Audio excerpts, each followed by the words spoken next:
Hello everyone, आप लोग कैसे हो? आई होप सभी अच्छे होंगे। इस क्लास में हम लोग क्लास 10th के मैथ्स को पढ़ने वाले हैं 2026 बोर्ड एग्जाम के लिए। ठीक है, हम लोग लीनियर इक्वेशंस इन टू वेरिएबल्स पढ़ना शुरू किए थे। आज इस चैप्टर का डे नंबर 2 है।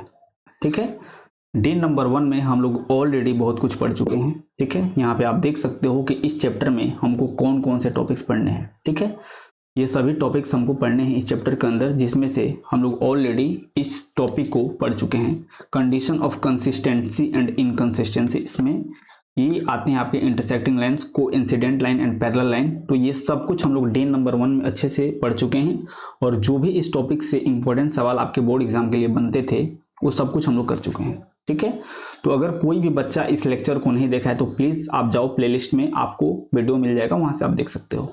ठीक है, आज के क्लास में हम लोग पढ़ेंगे method of solving pair of linear equation in two variables. ठीक है, तो इसको दो मेथड से हम लोग सॉल्व करते हैं, एक ग्राफिकल मेथड और दूसरा अलजेब्रिक मेथड। ठीक है, तो आज के क्लास में हम लोग ग्राफिकल मेथड पढ़ने वाले हैं, और ये आपके बोर्ड एग्जाम के लिए बहुत ही ज्यादा इंपॉर्टेंट होने वाला है। ठीक है, बिकॉज यहाँ से आपके बोर्ड एग्जाम में 5 मार्क्स से सवाल बनते हैं, जो भी ग्राफ वाले आपके बोर्ड एग्जाम में क्वेश्चंस आते हैं। तो इसको हम लोग 2 पार्ट्स में करेंगे। ठीक है, तो ग्राफिकल मेथड से पेयर ऑफ लीनियर इक्वेशन को सॉल्व करने का आज पार्ट नंबर 1 है। ठीक है, एक अगला और हम लोग क्लास करेंगे, वहां पे भी हम लोग ग्राफिकल मेथड से ही पेयर ऑफ लीनियर इक्वेशन को सॉल्व करना सीखेंगे।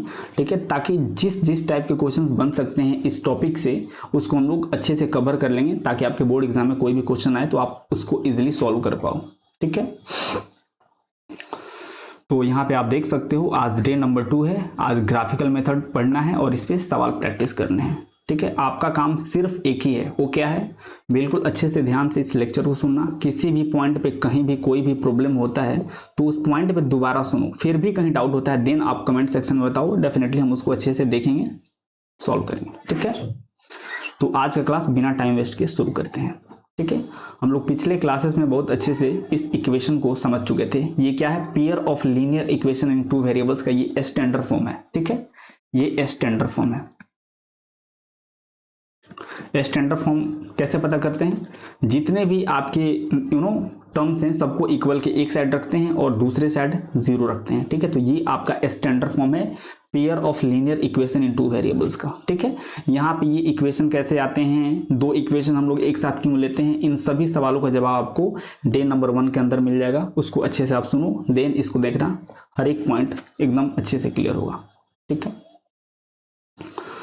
हम लोग देखे थे कि कोई भी आपको 2 लाइन दे दे तो वो 2 लाइन से आप 3 ही टाइप के सिचुएशन क्रिएट करवा सकते हो, या तो लाइन इंटरसेक्टिंग होंगे, या फिर को इंसिडेंट होंगे, या पैरेलल होंगे। ठीक है, अगर आपके लाइन इंटरसेक्टिंग होंगे तो आपको a1/a2 is not equal to b1/b2 देखने को मिलेगा, और वहां पे आपको ओनली 1 सॉल्यूशन मिलेगा, या फिर इसी को आप यूनिक सॉल्यूशन भी बोल सकते हो। ठीक है, अगर आपके लाइन को इंसिडेंट लाइन हो गए तो जो आपके दोनों पेयर ऑफ लीनियर इक्वेशंस के कोफिशिएंट होंगे, उनके बीच में इस प्रकार से कुछ रिलेशन देखने को मिलेगा, a1/a2 is equal to b1/b2 is equal to c1/c2, और इस केस में आपके पास इनफाइनाइटली मेनी सॉल्यूशन मिलेंगे। ठीक है, अगर आपके लाइंस पैरेलल हो गए तो आपको a1/a2 is equal to b1/b2 is not equal to c1/c2 मिलेगा, और इस केस में आपको कोई भी सॉल्यूशन नहीं मिलेगा।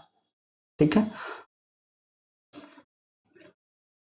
और यहाँ पे आप देख सकते हो जो इंटरसेक्टिंग लाइंस और कोइंसिडेंट लाइन होते हैं, ये क्या होते हैं? कंसिस्टेंट होते हैं दोनों, ये कंसिस्टेंट होते हैं, और ये जो पैरेलल लाइन आपके होते हैं ये इनकंसिस्टेंट होते हैं। ठीक है, ये सब कुछ हम लोग डे नंबर 1 में देख चुके हैं, उसी को हम लोग रिवाइज कर रहे हैं। ठीक है, और यहां से अब हम लोग डे नंबर 2 वाला जर्नी शुरू करेंगे, method of solving pair of linear equation in two variables by graphical method. ठीक है, तो ग्राफिकल मेथड से हम लोग इसको पढ़ेंगे। आज क्या है? पार्ट 1 है। ठीक है, पार्ट 1 हम लोग नेक्स्ट क्लास में डिस्कस करेंगे।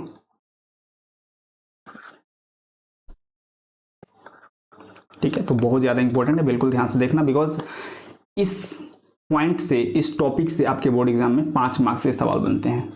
ठीक है, तो यहाँ पे आप अच्छे से देखो, जो इंटरसेक्टिंग लाइंस होते हैं वो आपको ग्राफिकल पेपर पे कुछ इस प्रकार से देखने को मिलेंगे। यहाँ पे आप देख सकते हो L1 और L2 2 लाइन हैं, दोनों पॉइंट P पे एक दूसरे को कट कर रहे हैं अल्फा और बीटा पॉइंट पे, ठीक है। तो वही लिखा है when the lines L1 and L2 intersect at a point, ठीक है, let the graph line L1 and L2 intersect at a point alpha and beta as shown in the adjoining figure x is equal to alpha, y is equal to beta. मतलब समझ लो कि एक कोई point है, ठीक है, P, वहां पे अल्फा और बीटा कोऑर्डिनेट है, वहां पे ये दोनों लाइन एक दूसरे को इंटरसेक्ट कर रहे हैं। तो ये लाइन क्या है, इंटरसेक्टिंग लाइन हो गए, और यहाँ पे आपको यूनिक सॉल्यूशन देखने को मिलेगा, ठीक है। पॉइंट P पे ये एक दूसरे को इंटरसेक्ट कर रहे हैं, ठीक है, पॉइंट P पे कर रहे हैं, कोऑर्डिनेट कितना है, अल्फा और बीटा, ठीक है। x का वैल्यू क्या है, अल्फा है, एंड y का वैल्यू कितना है, बीटा है। कभी भी हम लोग कोऑर्डिनेट एक्सिस पे किसी भी पॉइंट को दिखाते हैं तो पहले x कोऑर्डिनेट दिखाते हैं एंड देन y कोऑर्डिनेट दिखाते हैं, ठीक है। यानी अगर कहीं पे आपको कोई कोऑर्डिनेट 2,5 लिखा हो तो ये पहला वाला x का वैल्यू होता है एंड दूसरा वाला y का वैल्यू होता है। आई होप ये आपको पता होगा, ठीक है। सेम उसी प्रकार से यहाँ पे देख सकते हो कोइंसिडेंट लाइन है, तो L1 और L2 दोनों एक के ऊपर एक है, यहाँ पे आप देख सकते हो। तो यहाँ पे क्या हो जाएगा, ये दोनों कोइंसिडेंट लाइन है और यहाँ पे आपको इनफाइनाइटली मेनी सॉल्यूशन देखने को मिलेगा, ठीक है।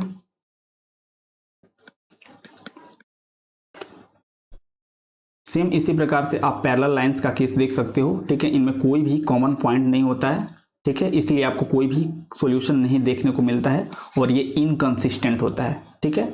बाकी ये कंसिस्टेंट होते हैं, आपके coincident lines and intersecting line consistent होते हैं, एंड जो आपका पैरेलल लाइन होता है ये इनकंसिस्टेंट होता है। कंसिस्टेंट का मतलब क्या होता है, जिनके पास एटलीस्ट वन सॉल्यूशन हो वो कंसिस्टेंट कहलाते हैं, और जिनके पास कोई भी सॉल्यूशन ना हो वो इनकंसिस्टेंट कहलाता है। तो जो पैरेलल लाइंस होते हैं उनके पास कोई भी सॉल्यूशन नहीं होता है, that's why parallel lines are inconsistent, and intersecting lines and coincidents line के पास कुछ ना कुछ सॉल्यूशन होता है, that's why they are called consistent, ठीक है।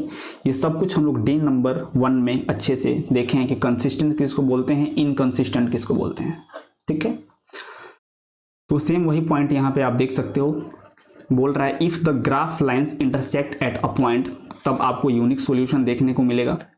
If the two graphs line को इनसाइड जब होगा तो आपको क्या मिलेगा, इनफाइनाइटली मेनी सॉल्यूशन मिलेगा, ठीक है। If the two graphs lines are parallel, जब पैरेलल होंगे तो आपको कोई भी सॉल्यूशन देखने को नहीं मिलेगा, ठीक है। तो यहां तक हम लोग सब कुछ बिल्कुल अच्छे से समझ चुके हैं। अब बारी है सवालों का, तो सवाल करते हैं, ठीक है। तो ये आपके पास क्वेश्चन है, क्या बोला है, solve the following equation graphically, ठीक है, और यहाँ पे आपको टिक करना है, ठीक है। तो बिना ग्राफिकली सॉल्व किए भी यहाँ पे हम लोग टिक करके इसको इजिली बता सकते हैं। कैसे, हम लोग डे नंबर 1 में अच्छे से देखे थे, किसी भी दो इक्वेशन को पता करना बिना ग्राफ बनाए कि वो इंटरसेक्टिंग होगा कि पैरेलल होगा कि कोइंसिडेंट लाइन होगा, ठीक है। कैसे, कोफिशिएंट की मदद से करके देखते हैं। जैसे हम लोग इसको पहले स्टैंडर्ड फॉर्मेट में लिखेंगे, तो ये क्या हो जाएगा, 2x plus y minus 2 is equal to 0 हो जाएगा, and 2x plus y minus 4 is equal to 0 हो जाएगा। ये आपका स्टैंडर्ड फॉर्म में हो गया। अब यहाँ पे हम लोग क्या करेंगे, a1/a2, b1/b2 और c1/c2 के कोफिशिएंट्स लिखेंगे। तो a1/a2 करोगे तो 2/2 होगा, ये कैंसिल आउट होगा तो 1 मिलेगा। b1/b2 करोगे तो यहाँ पे 1/1 यानी ये 1 मिलेगा, एंड c1/c2 करोगे तो ये -2/-4 यानी ये कैंसिल आउट होगा तो आपको 1/2 मिलेगा। मतलब यहाँ पे आप देख सकते हो a1/a2 is equal to b1/b2 is not equal to c1/c2 का केस बन रहा है। और ऐसा केस कब बनता है, जब दो लाइंस एक दूसरे के पैरेलल हो, तब ऐसा केस बनता है, ठीक है, यानी पैरेलल्स के, ठीक है।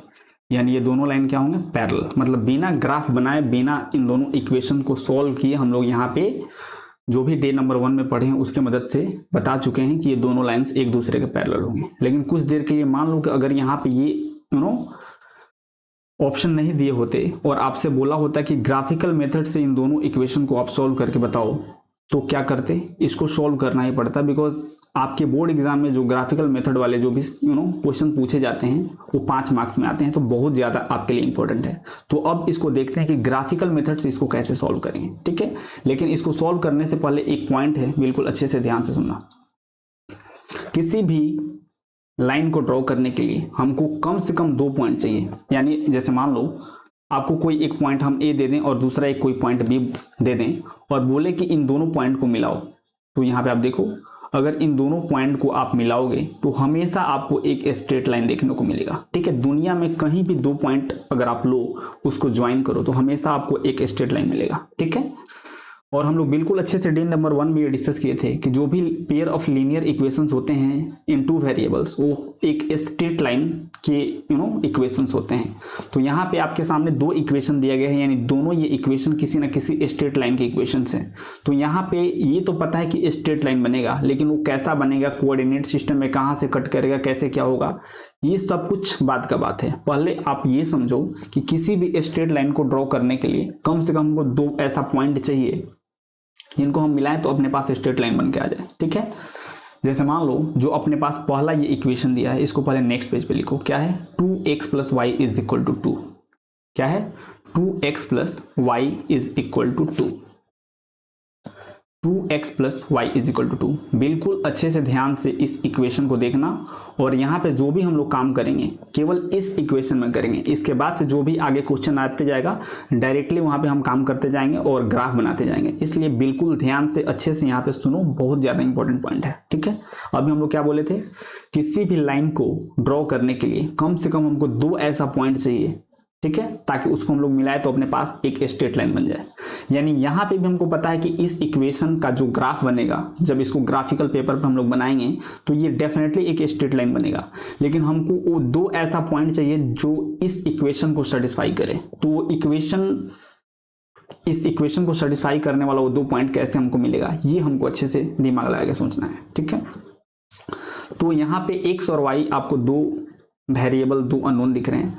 तो कोई भी अपने पास से अपने मन से आप एक इसमें वैल्यू डालोगे, उसके रिस्पेक्ट में ये इक्वेशन खुद आपको दूसरा वैल्यू निकाल के दे देगा जो इस इक्वेशन को सेटिस्फाई करेगा। जैसे एग्जांपल के लिए देखो, जैसे मान लो इस इक्वेशन में आप x = 0 डालते हो, x का वैल्यू इसमें 0 डालोगे तो ये इक्वेशन खुद आपको y का इसी के रिस्पेक्ट में वैल्यू निकाल के दे देगा जो इस इक्वेशन को सेटिस्फाई करेगा। इसको करके दिखाते हैं। देखो, ये x = 0 हम अपने मन से लिए, आप कुछ भी वैल्यू ले सकते हो। पहले इसको कैलकुलेट करते हैं फिर अच्छे से समझेंगे। ठीक है, जैसे 2 × x के प्लेस पे 0 डालोगे प्लस y = 2 होगा, ये तो 0 हो जाएगा, यानी y का वैल्यू आपको 2 मिलेगा। यानी इस इक्वेशन में x के प्लेस पे आप 0 डाले हो तो आपको y का वैल्यू 2 मिला है, राइट। अब हम तो यहाँ पे 0 डाले हैं, जरूरी नहीं है, कोई भी बच्चा कुछ भी वैल्यू डाल सकता है। अगर आप x प्लेस पे 5 डालते तो ये आपको इक्वेशन y का वैल्यू उसके रिस्पेक्ट में निकाल के दे देता और वो आपके पास जो पॉइंट आता वो भी इस इक्वेशन को सेटिस्फाई कर रहा होता। यहाँ से अपने पास जो कोऑर्डिनेट बनेगा, क्या बनेगा, पहले हम लोग कोऑर्डिनेट में x का वैल्यू लिखते हैं फिर y का वैल्यू लिखते हैं। तो x का वैल्यू जब आप 0 डालोगे तो y का वैल्यू आपको 2 मिलेगा। यानी 0,2 एक ऐसा पॉइंट होगा जो इस लाइन को, इस इक्वेशन को सेटिस्फाई करेगा। कैसे हम लोग निकाले हैं इसको, अपने मन से एक कोई वैल्यू डाले हैं, हम x का वैल्यू डाले हैं, आप y का वैल्यू डाल दो या फिर x का कोई दूसरा वैल्यू डाल दो। जैसे मानो x = 2 इस इक्वेशन में आप डालते हो तो उसके रिस्पेक्ट में आपको y का एक ऐसा वैल्यू निकाल के देगा जिससे जो पॉइंट बनेगा वो इस इक्वेशन को सेटिस्फाई करेगा। मतलब किसी भी इक्वेशन के लिए कोई भी दो हमको पॉइंट चाहिए उस लाइन को बनाने के लिए, तो कैसे निकालेंगे, अपने मन से कोई एक उसमें x या फिर y का वैल्यू डालेंगे और उसको सॉल्व करेंगे तो उसके रिस्पेक्ट में एक अननोन वो खुद निकाल के दे देगा। जैसे यहाँ पे हम लोग x का वैल्यू 0 डाले हैं तो ये इक्वेशन खुद हमको y का वैल्यू 2 निकाल के दे दिया है। तो अपने पास पॉइंट क्या बना है, 0,2 जो इस इक्वेशन को सेटिस्फाई करेगा। यानी इस इक्वेशन को सेटिस्फाई करवाने के लिए अपने पास एक पॉइंट आ गया है। अब हमको एक और पॉइंट चाहिए। ठीक है, तो चलो एक बार y का वैल्यू 0 डाल के चेक करते हैं इसमें। ठीक है, दो पॉइंट चाहिए तो इक्वेशन के पहले लिखते हैं 2x + y = 2। 2x + y = 2। हम लोग x का वैल्यू 0 डाले थे, अब इस बार क्या करते हैं, y का वैल्यू 0 डालते हैं। जरूरी नहीं है कि 0, आप कुछ भी डालोगे ये इक्वेशन सेटिस्फाई करेगा।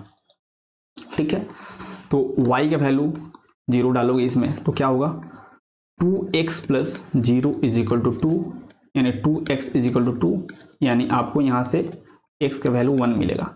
यानी x का वैल्यू 1 पे y का वैल्यू 0, इस प्रकार से कुछ सिचुएशन बन रहा है। तो यहाँ पे कोऑर्डिनेट क्या हो जाएगा, यहाँ से कोऑर्डिनेट लिखोगे तो पहले x का वैल्यू लिखते हैं, यानी 1, आपको 0 मिलेगा। यानी 1, 0 एक आपको पॉइंट मिल गया और एक पॉइंट आपको 0,2 मिल गया, 2 पॉइंट्स मिल गए जो इस इक्वेशन को सेटिस्फाई करेंगे। मतलब इन दोनों पॉइंट्स की मदद से इस इक्वेशन का हम लोग ग्राफ इजीली बना सकते हैं। ठीक है, तो यहाँ पे आप देख सकते हो जब हम लोग x का वैल्यू 0 डाले थे तो अपने पास y का वैल्यू 2 मिला था, और जब हम लोग y का वैल्यू 0 डाले थे तो अपने पास x का वैल्यू 1 मिला था। ठीक है, तो यहाँ से कोऑर्डिनेट आप लिखोगे तो कोऑर्डिनेट में हम लोग क्या करते हैं, पहले x का वैल्यू लिखते हैं फिर y वाला वैल्यू लिखते हैं। तो ये आपको 0,2 मिल जाएगा और यहाँ से आपको 1,0 मिल जाएगा। ठीक है, सेम काम हम लोग सेकंड वाले इक्वेशन के लिए करेंगे। 2x + y = 4, ये सेकंड वाला इक्वेशन था। तो यहाँ पे भी जब आप x का वैल्यू 0 डालोगे तो आपको y का वैल्यू 4 मिलेगा, और जब y का वैल्यू आप 0 डालोगे तो आपको x का वैल्यू 2 मिलेगा। अब जरूरी नहीं है कि आप x का वैल्यू 0 और y का वैल्यू 0 डालो, आपको जो मर्जी आप x का वैल्यू ओ डालो, उसके रिस्पेक्ट में आपको y का वैल्यू निकाल के दे देगा। ठीक है, हम 0 क्यों डाल रहे हैं, ताकि एकदम आसान सा अच्छा सा अपने पास 2 पॉइंट निकल के आ जाए दोनों इक्वेशंस का, ताकि हम लोग इजीली ग्राफ बना पाए। आप कुछ भी वैल्यू एक डालो, उसका दूसरा वैल्यू खुद निकाल के इक्वेशन आपको दे देगा जो उस इक्वेशन को सेटिस्फाई कर रहा होगा।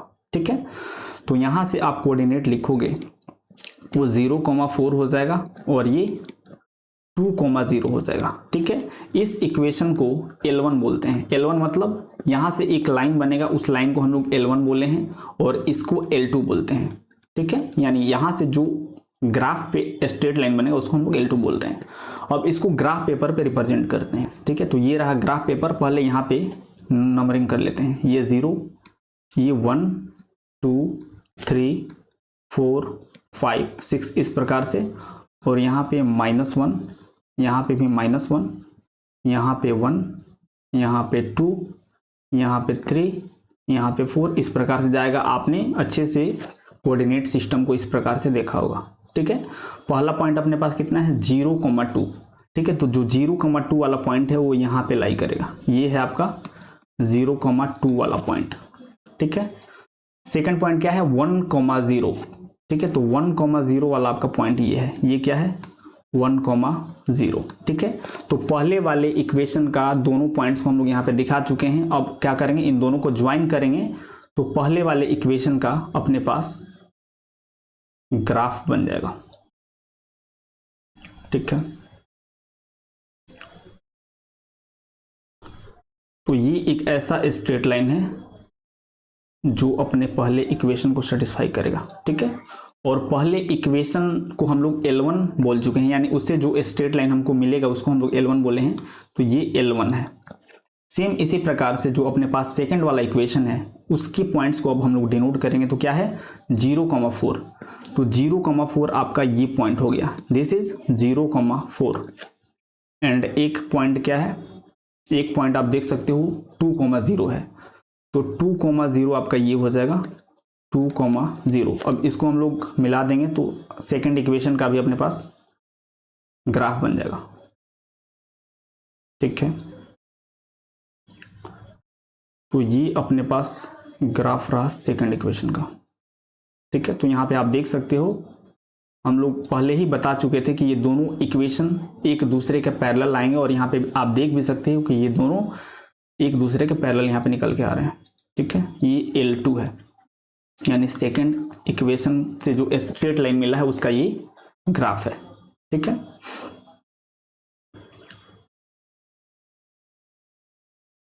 तो इसका कंक्लूजन हम लोग क्या लिखेंगे, जो अपने पास L1 एंड L2 है, मतलब पहले इक्वेशन से जो स्ट्रेट लाइन मिला है और दूसरे इक्वेशन से जो स्ट्रेट लाइन मिला है, ये दोनों एक दूसरे के पैरेलल हैं। ठीक है, दोनों एक दूसरे के पैरेलल हैं, और कभी भी लाइंस पैरेलल होते हैं तो उनके पास कोई भी सॉल्यूशन नहीं होता, यानी इनके पास नो सॉल्यूशन, कोई भी सॉल्यूशन नहीं है, और ये इनकंसिस्टेंट है, इनकंसिस्टेंट है। ठीक है, तो आई होप आप सबको बिल्कुल अच्छे से समझ में आ गया होगा कि ग्राफ हम लोग कैसे बनाते हैं। ठीक है, तो इस प्रकार से आप ग्राफ बहुत आसानी से बना सकते हो। ठीक है, अब अगला क्वेश्चन अपने सामने है, आप देख सकते हो ये सीबीएसई बोर्ड में 2004 में ऑलरेडी पूछा गया सवाल है, तो बहुत ज़्यादा इंपॉर्टेंट है, बिल्कुल अच्छे से ध्यान से देखो। यहाँ पे भी हमको क्या करना है, इसको ग्राफिकल मेथड से ग्राफ बनाने हैं और यहाँ पे टिक करना है। जो हम लोग डे नंबर 1 में पढ़े थे उसकी मदद से इसको बहुत आसानी से हम लोग यहाँ पे टिक कर सकते हैं कि इनमें से कौन सा ऑप्शन होगा। लेकिन ये तो आप भी कर सकते हो, जैसे कि हम लोग पहला क्वेश्चन में सॉल्व करके देखें तो आप उससे खुद से करके एक बार वेरीफाई कर लेना। हम लोग डायरेक्टली इसका ग्राफ बनाना शुरू करते हैं, ठीक है। तो ग्राफ बनाने के लिए आपको पता है कि दोनों इक्वेशंस में हम लोग दो ऐसा पॉइंट ढूंढते हैं जो इन दोनों इक्वेशन को सेटिस्फाई करें। तो सबसे आसान तरीका क्या होता है, एक बार आप x का वैल्यू 0 डाल दो, उससे आपको y का वैल्यू मिल जाएगा, और एक बार आप y का वैल्यू 0 डाल दो, उससे एक और आपको मतलब 2 पॉइंट्स आपको इजीली मिल जाएंगे, ठीक है। तो वही काम हम लोग करेंगे। तो यहाँ पे फटाफट से कर लेते हैं, ठीक है। यहां से जो इक्वेशन 1 से स्ट्रेट लाइन मिलेगा उसको आप L1 बोल दो, जो इक्वेशन 2 से स्ट्रेट लाइन मिलेगा इसको आप L2 बोल दो, ठीक है। तो जब आप x का वैल्यू 0 डालोगे इस पहले वाले इक्वेशन में तो आपको y का वैल्यू कितना मिलेगा, y का वैल्यू आपको -4 मिलेगा, ठीक है। एक बार मिला लो, x का वैल्यू 0 डालने पे आप डाल के इसको चेक कर लेना सॉल्व करके प्रूफ पर, ठीक है। x का वैल्यू 0 डालोगे तो आपको y का वैल्यू -4 मिलेगा। जब y का वैल्यू आप 0 डालोगे तो आपको x का वैल्यू 5 मिलेगा। सेम उसी प्रकार से यहाँ पे जब आप x का वैल्यू 0 डालोगे तो आपको y का वैल्यू 3 मिलेगा, और y का वैल्यू जब आप 0 डालोगे तो आपको x का वैल्यू कितना मिलेगा, 5 मिलेगा, ठीक है। तो इस प्रकार से आप बहुत आसानी से दोनों इक्वेशन से दो पॉइंट ले सकते हो, जिसको आप कोऑर्डिनेट एक्सिस पे मार्क करके ज्वाइन करोगे तो दोनों इक्वेशन से जो भी स्ट्रेट लाइन बनते होंगे वो आपको मिल जाएंगे, और वो आपस में इंटरसेक्ट कर रहे हैं कि दोनों पैरेलल हैं कि दोनों को इंसाइड कर रहे हैं, ये आपको इजिली वहां पे दिख जाएगा, ठीक है। तो ये जो अपने पास निकल गया है, यहां से हम लोग कोऑर्डिनेट भी लिख सकते हैं। इन पॉइंट से आप कोऑर्डिनेट लिखोगे तो ये 0, -4 हो जाएगा। पहले हम लोग x कोऑर्डिनेट लिखते हैं फिर y कोऑर्डिनेट लिखते हैं। तो यहाँ पे x का वैल्यू 0 डालने पे y का वैल्यू -4 मिल रहा था, और यहाँ से 5, 0 हो जाएगा। सेम काम यहाँ पे कर लो तो ये 0, 3 हो जाएगा, एंड दिस इज 5, 0, ठीक है। तो अब फटाफट से इसको हम लोग क्या करते हैं, ग्राफ पे ड्रॉ करते हैं। तो ये रहा आपका ग्राफ पेपर। सबसे पहले यहाँ पे हम लोग नंबरिंग कर लेते हैं, ठीक है। तो यहाँ पे हो जाएगा 0, फिर ये 1, 2, 3, 4, 5, 6, 7, इधर -1 हो जाएगा। ऊपर जाओगे तो ये कितना हो जाएगा, 1, 2, 3, और नीचे आओगे तो ये हो जाएगा -1, -2, -3, -4, ठीक है। जो पहले इक्वेशन का अपना पहला पॉइंट था वो कितना था, 0, -4, ठीक है। तो ये आपका जो पॉइंट होगा ये कितना होगा, ये हो जाएगा आपका 0, -4। दूसरा पॉइंट कितना था, दूसरा पॉइंट था आपके पास 5, 0, ठीक है। तो इन दोनों पॉइंट्स को आप मिला दोगे तो पहले इक्वेशन से जो आपके पास स्ट्रेट लाइन आना चाहिए था वो यहां से आपको मिल जाएगा। तो इसको मिला देते हैं, ठीक है।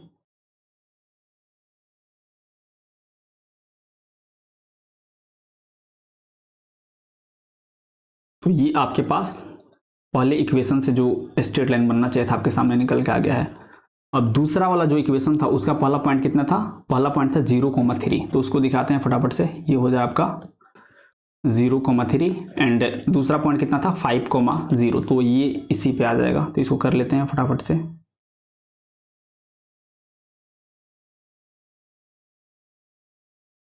ठीक है, तो आप देख सकते हो दोनों स्ट्रेट लाइन को हम लोग कितने अच्छे से यहाँ पे बना चुके हैं। ये जो स्ट्रेट लाइन है पहले वाले इक्वेशन से उसको हम लोग L1 बोले थे, ठीक है। तो ये L1 हो जाएगा और ये आपका L2 हो जाएगा, ठीक है। यहाँ पे आप देख सकते हो कितना अच्छा हम लोग बनाए हैं। और बिल्कुल ध्यान से सुनो, कोई भी दो स्ट्रेट लाइन जिस पॉइंट पे इंटरसेक्ट करता है वही उसका सॉल्यूशन होता है। और यहाँ पे आप देख रहे हो कि ये दोनों 5, 0 पे इंटरसेक्ट कर रहे हैं। इसको कुछ देर के लिए पॉइंट P बोल दो, यानी पॉइंट P पे ये दोनों इंटरसेक्ट कर रहे हैं, यानी इसके सॉल्यूशन क्या हो जाएंगे, इनका इंटरसेक्शन पॉइंट, यानी 5, 0 इस दोनों लाइंस के सॉल्यूशन है। और ये पहला आपका x होता है और दूसरा आपका y होता है, यानी x = 5 एंड y = 0 क्या हो जाएंगे, सॉल्यूशन हो जाएंगे। Solution of L1 and L2, ठीक है। Solution of line 1 and line 2। ठीक है, ये बात बिल्कुल अच्छे से याद रखना। मतलब इन्हीं दोनों इक्वेशन को अगर हम लोग अलजेब्रिक मेथड से सॉल्व करते तो आपके पास x का वैल्यू 5 और y का वैल्यू 0 निकल के आता। जब हम लोग करेंगे सॉल्व तो वहां पे आप देखना। ठीक है, तो यहां पे जो दोनों लाइंस थे L1 एंड L2 ये दोनों इंटरसेक्टिंग हैं। ठीक है, इंटरसेक्टिंग है मतलब इनके पास यूनिक सॉल्यूशन होगा, जो कि आप यहाँ पे देख सकते हो। यूनिक सॉल्यूशन मतलब एक x का वैल्यू और एक y का वैल्यू होगा, जो कि यहाँ पे आया हुआ है, यानी यूनिक सॉल्यूशन होगा। और ये कंसिस्टेंट होंगे। ठीक है, अब अगला क्वेश्चन हम लोग देखेंगे। यहाँ पे सेम वही काम करना है। क्या बोल रहा है, सॉल्व करना है इसको ग्राफिकल मेथड से और यहाँ पे टिक करना है। तो फटाफट से पहले दोनों इक्वेशन से दो दो पॉइंट हम लोग लेते हैं यहाँ पे अपने मन से वैल्यू x और y का डाल के। ठीक है, तो x का वैल्यू एक बार हम लोग 0 रखेंगे तो यहाँ से y का वैल्यू आपके पास क्या आएगा, y का वैल्यू 2 आएगा, और y का वैल्यू हम लोग 0 रखें तो x का वैल्यू 3 आएगा। सेम यही काम हम लोग सेकंड वाले इक्वेशन के लिए करेंगे। तो यहाँ पे भी x का वैल्यू जब आप 0 डालोगे तो आपके पास y का वैल्यू 2 आएगा, और y का वैल्यू 0 डालोगे तो आपके पास x का वैल्यू कितना आएगा, x का वैल्यू 3 आएगा। बिल्कुल ध्यान से सुनो, जरूरी नहीं है कि आप 0 डालो, आपको जो मर्जी वो वैल्यू डालो। जैसे मान लो कुछ देर के लिए इस वाले इक्वेशन में आप x के प्लेस पे मान लो 1 डालते हो, तो x के प्लेस पे इस इक्वेशन में 1 डालोगे तो देखो आपके पास y का वैल्यू क्या निकल के आएगा। इक्वेशन में डालते हैं, एक 2 into 1 plus 3y is equal to 6, तो ये 2 plus 3y is equal to 6 हो जाएगा, and 3y is equal to 2 इधर जाकर सब्ट्रैक्ट होगा तो ये 4 हो जाएगा, यानी y इज इक्वल टू 4/3 आ गया। ठीक है, यानी ये वैल्यू फ्रैक्शन में आ रहा है।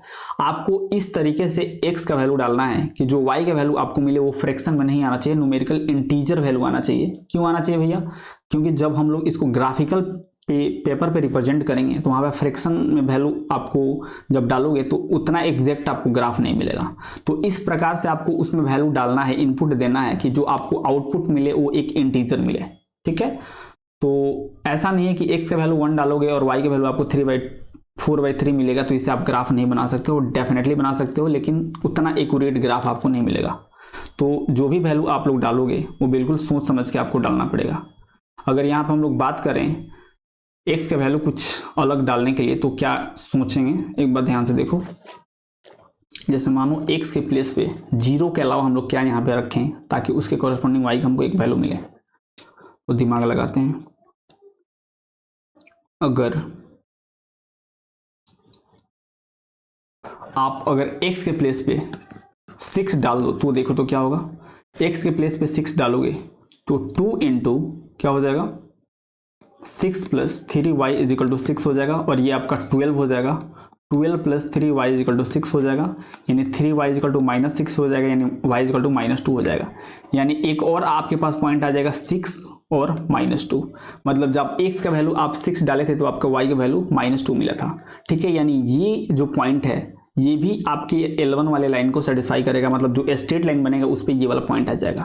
तो आप यहाँ पे देख रहे हो कि ये बहुत ज़्यादा कॉम्प्लिकेटेड होते जा रहा है। तो सबसे पहले आप x का वैल्यू 0 और एक बार y का वैल्यू 0 डाल के वहाँ से 2 पॉइंट ले लेना।